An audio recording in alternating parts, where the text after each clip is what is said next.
नमस्कार, आपके साथ मैं हूं निशा रौतेला और आप देख रहे हैं हमारा खास कार्यक्रम माता के नवरात्रे। इस साल चैत्र नवरात्र की शुरुआत 19 मार्च यानी कि आज से हो रही है। शक्ति की उपासना के 9 दिन बेहद शुभ माने जाते हैं।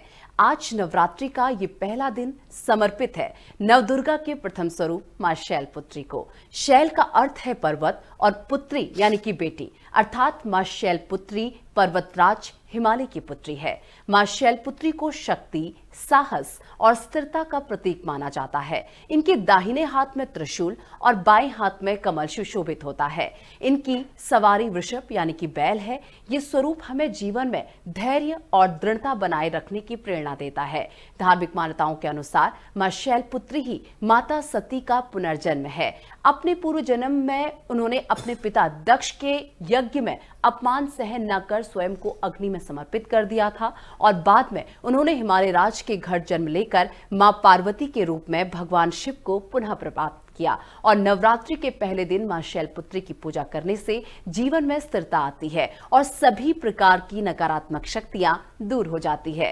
ये दिन हमें नई शुरुआत करने, अपने लक्ष्य के प्रति समर्पित रहने और अपने अंदर की शक्ति को पहचानने का संदेश देता है। आइए इस शुभ अवसर पर हम सभी मां शैलपुत्री का स्मरण करें और उनसे प्रार्थना करें कि वे हमें शक्ति, धैर्य और सफलता का आशीर्वाद दे। तो चलिए कार्यक्रम की शुरुआत करते हैं और इस वक्त बेहद खास मेहमान हमारे साथ पंडित प्रणव शास्त्री जी जुड़ चुके हैं। बहुत बहुत स्वागत है पंडित जी आपका। जी, जय माता दी।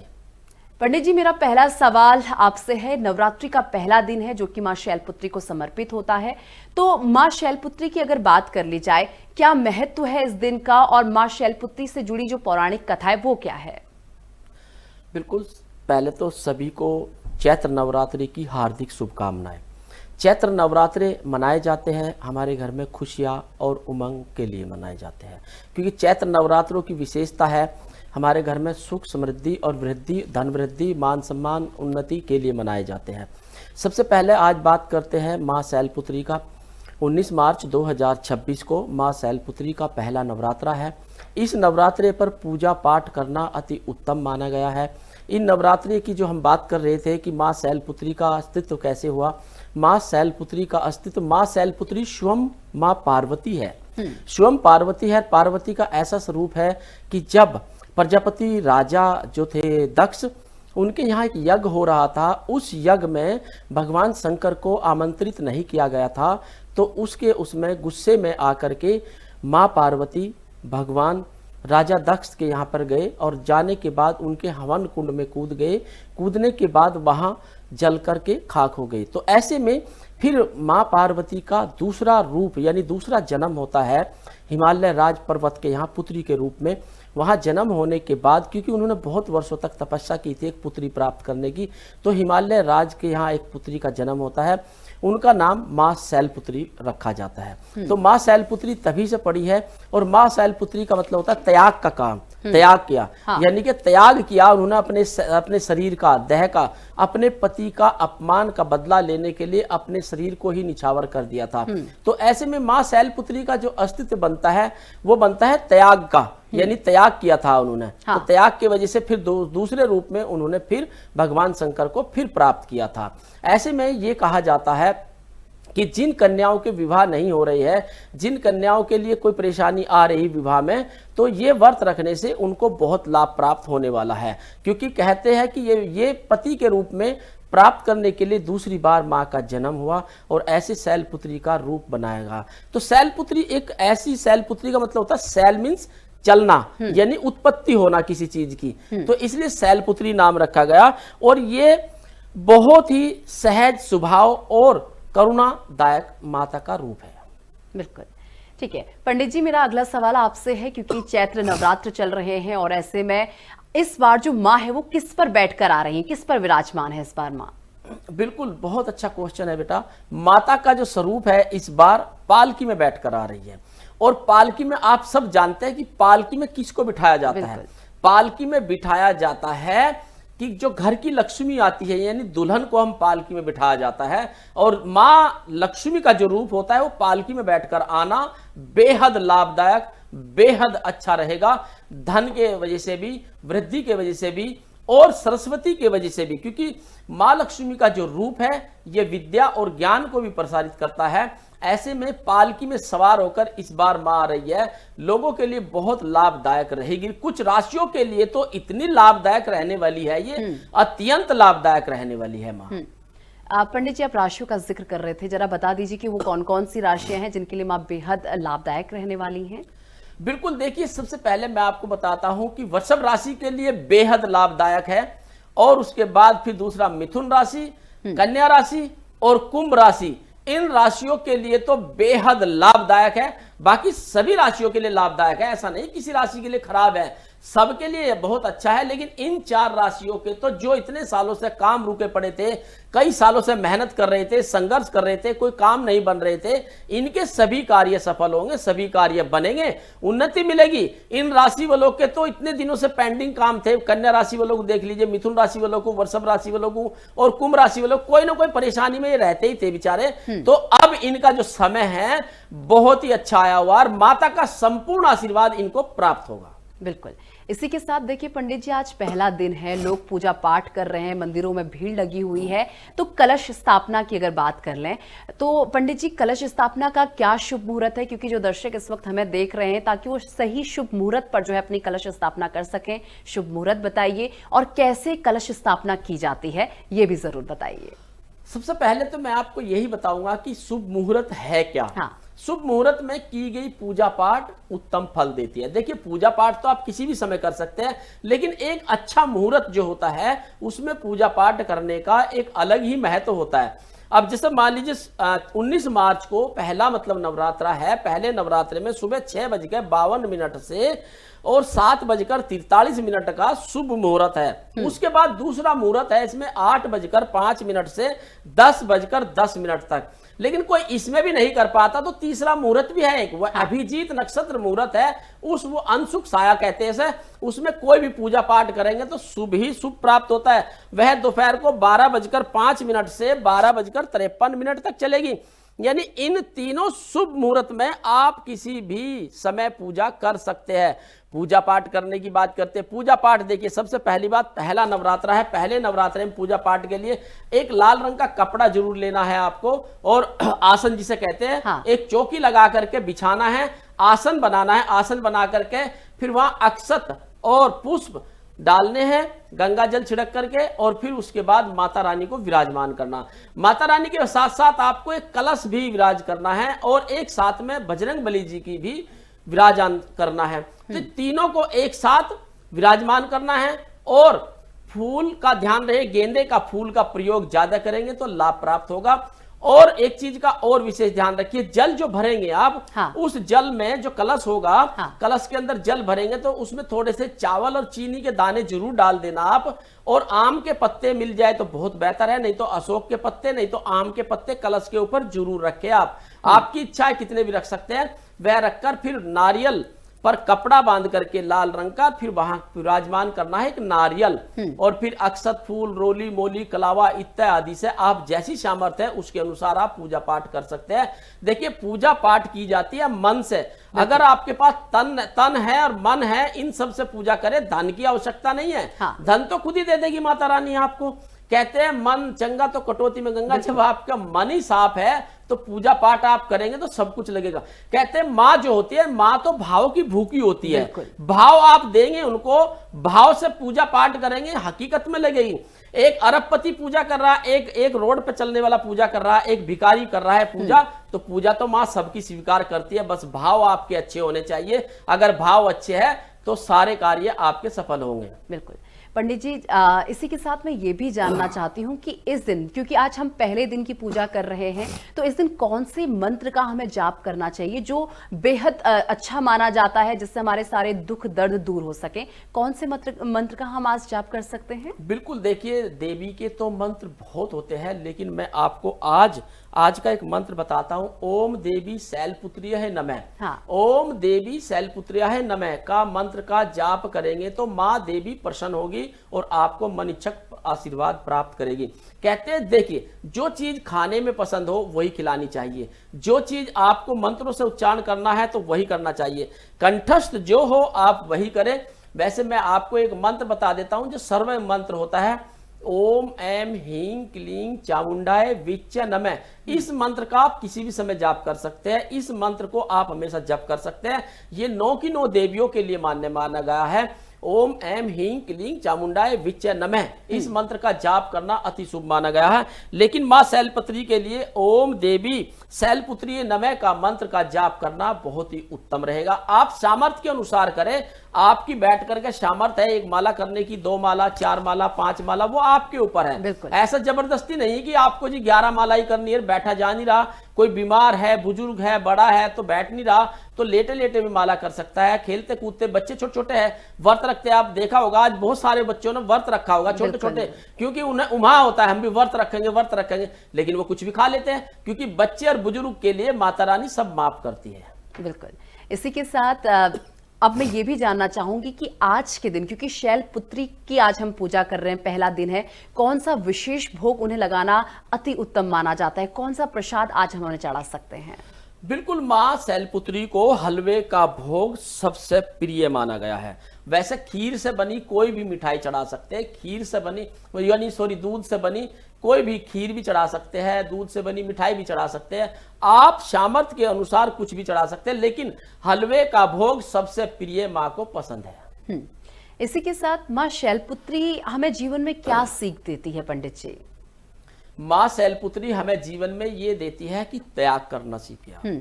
अगर त्याग करेंगे तो जरूर आपको उन्नति मिलेगी। कहते त्याग बहुत कुछ होता है, जैसे त्याग करना, गुस्सा ना करो, उसे त्याग करो। गाली देना बंद करे, उसे त्याग करो। रिश्वत लेना बंद करे, वो भी त्याग करो।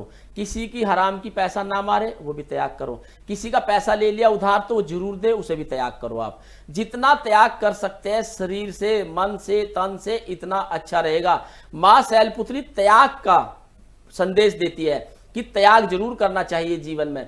वाणी को कंट्रोल में रखे, इस वाणी से किसी के लिए अपशब्द ना निकले, इस वाणी से किसी को कोसा ना जाए, ये भी एक त्याग होता है। आपने देखा होगा कि हम 24 घंटे में से रात को केवल 5-6 घंटे सोते हैं, तब हमारा मुंह बंद होता है, अन्यथा पूरा दिन मुंह चलता रहता है। खाने के लिए, बोलने के लिए, किसी न किसी चीज के लिए हमारा मुंह चलता रहता है। तो थोड़ी देर के लिए हमें मुंह को भी आराम करना चाहिए, यानी कि हमें कुछ घंटों के लिए, कुछ मिनट के लिए मौन भी रहना चाहिए, रोज दिन में एक बार जरूर। मौन रहने से भी हमारी बुद्धि में विकार होता है, यानी और बुद्धि में तेजी आती है हमारे मौन रहने से, क्योंकि हम जितनी भी बोल का एनर्जी निकालते हैं तो वो हमारे दिमाग से एनर्जी निकलती है, तो उसका हमें इफेक्ट बुरा भी पड़ता है। इसलिए जितना हो सकता है मौन करे, कुछ त्याग जरूर करे जीवन में।